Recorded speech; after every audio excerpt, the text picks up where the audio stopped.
All right, guys. Injuries from the game. Jair Brown had a hamstring, didn't return, and Kittle had his Achilles. Go ahead. It's really hard to win on the road in this league in the playoffs. What are you most proud of with the victory tonight? So many things. I'm just proud of the guys, how hard they battled. I was just kind of staying in there. Having two linebackers who weren't on our team a month ago, and those guys playing that whole game and playing at a high level was so impressive. Having two turnovers and them having none and be able to still find a way to win that, I thought was huge. Losing Kittle early in the game just was obviously a depressing play for everybody when you see that, and guys stepped it up and still made plays and competed, and to find a way to win that game. We thought it would be a grimy game, is how we say it. It was. Our defense allowed it to be that way. And then, that last drive, some of the plays Juice made on it I thought were so big. Brock had a couple mistakes, obviously, with his 2 picks and stuff, but to come back on that last drive, get us in the end zone, lead us all the way down there, get to like a third guy in his progression on the touchdown. Real proud of the guys. What was the mood when Kittle got hurt, and how did everybody respond? It's always different for me just because I'm not by the bench. I'm kind of in front of everyone. Once I heard on the headsets just going over there, just felt horrible for Kittle. Jake and Luke have stepped it up for us all year, so I think guys had a lot of confidence in those guys that they could still do it and things like that. But I think everyone's just hurting for Kittle. What can you say about Demarcus Robinson? He's showed flashes throughout the season. That's the biggest name this season. D-Rob was huge. That play at the beginning of the game was big time to finish it with the touchdown. D-Rob stepped it up for us all year. The touchdown pass from Juwan to Christian, was that play called? When did you know you were going to call it, and why did you feel like it was going to work? It's called Sky Bang reverse pass. Last time we called it was called Debo Bang reverse pass. We ran it in New Orleans when Emmanuel threw to Raheem, kind of the same area of the field. We were trying to set it up a little bit. We got a jet sweep to Sky earlier in the game, and we had to be on the right hash for the play because Juwan's not left-handed. So we were just hoping to get it around there. Clay suggested it. It was a hell of a suggestion, and Juwan threw a perfect ball, which made me a little scared. I thought he should just throw in a bad ball and put it on him. So I thought it was a hell of a catch by Christian, and I didn't see it, but knowing that he got roughed up and stuff just shows what a G Juwan is, high school quarterback. Did you have to address the guys at halftime, Kyle, in the wake of George leaving, and just kind of get their minds back in it? No. It's football. Guys understand that, so you don't have to address that. Guys know it right away. Guys seeing George, spending time with him in there now. So, but at halftime we all came in, and so this was the exact way we wanted this game to be. Couldn't have hoped that first half went any other way. Obviously you'd rather be blowing someone out or something, but we were happy with how it was going in the first half, and we thought we'd have the grit to finish it, and our guys did. How many times do you have to practice a play like that, the Juwan play that has so many sort of movement parts to it during the week? Not as much as you would think. We've had it in for a few weeks, so we always review all those stuff on Saturdays. A lot of walkthrough and stuff, so you never know how it's going to be with full speed and everything, but it's just one you kind of hold your breath on. How much did the wind affect things? Did you need the wind downwind for that play to be called? No, probably would have called it anyways. You'd prefer it downwind, definitely. So there's a lot of things that you prefer. The way we were going was much better for it. The field goals were better going that way, but it was still inconsistent. That's a tough place to play. The wind was swirling, but as long as you keep the ball low, sometimes you can throw it all right.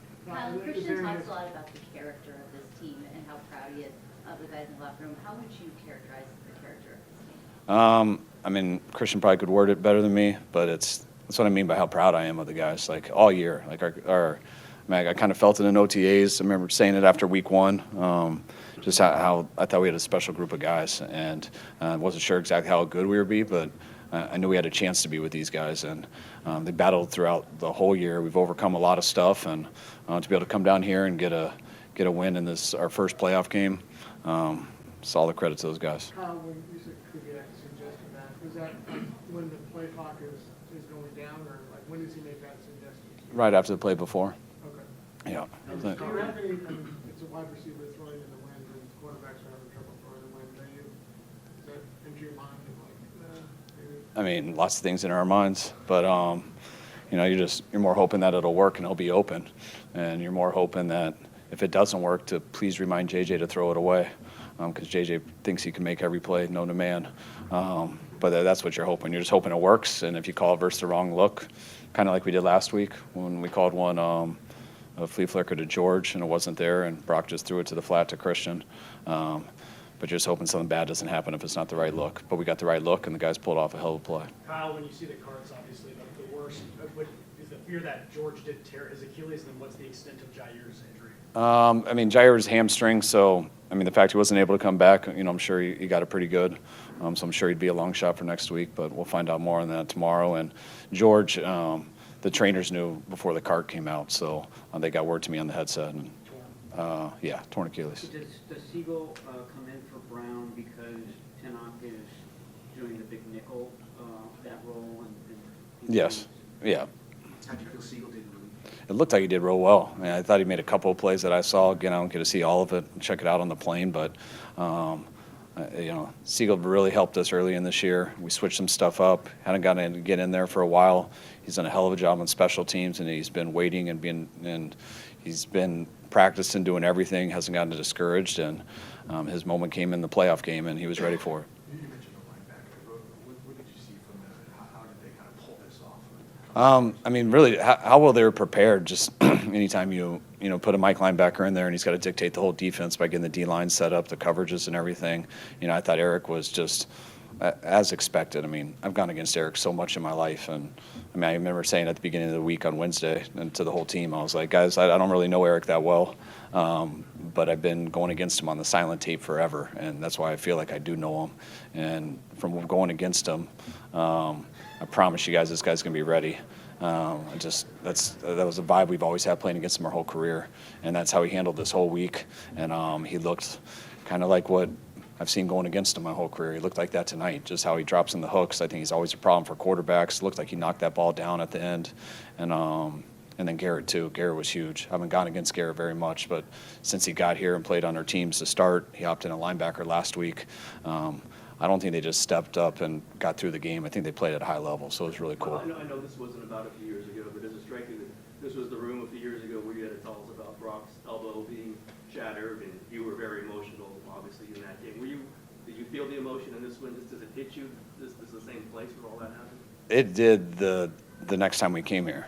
Like that was a tough game on us because we felt we were ready, and it was just a weird game because we lost all our quarterbacks in the first half, so it was just, and then, but that's why the last time we came here in 23 when they were 10-1 and we were 8-3, that was an emotional game about that. But this, no.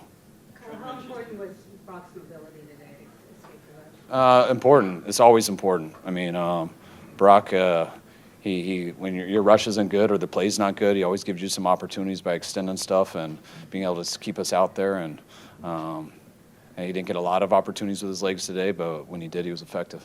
Could you talk about Robert Saleh and his impact? He was unbelievable today.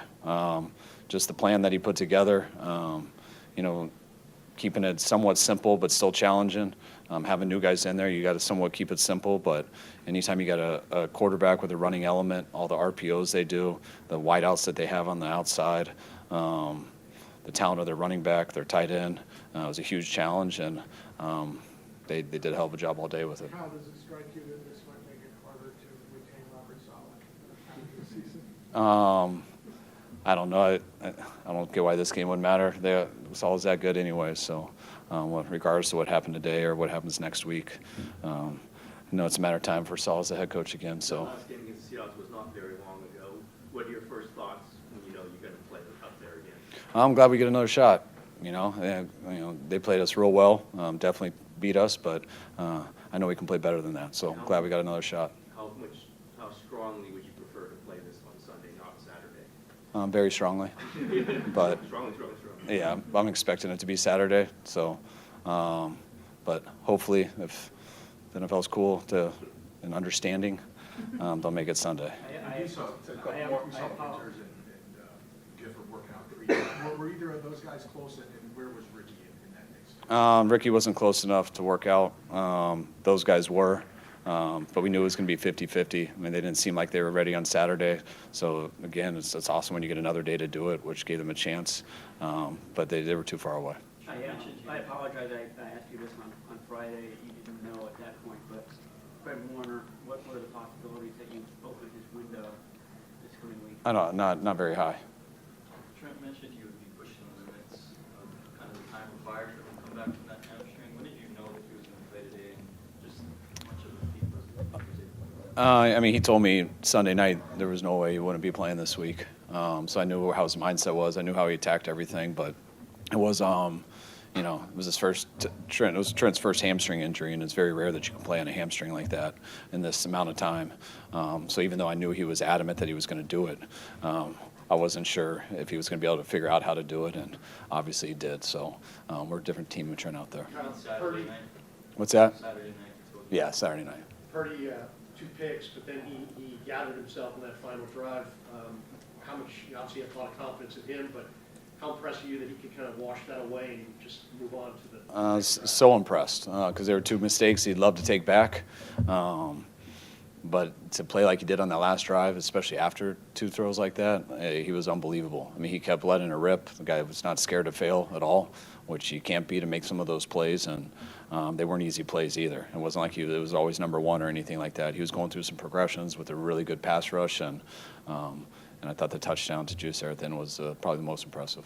Coach, what does a win like this say about the team's resilience and belief in each other? I mean, I think it shows how they've been all year. I mean, they've been resilient all year. They've overcome a lot. They believe in each other a ton, and we knew we couldn't come in here and just win by certain guys making plays. We knew we had to come in here and win as a complete team, and I really believe we played as a complete team today, and that's why we got it done. All right, guys. Thanks, guys.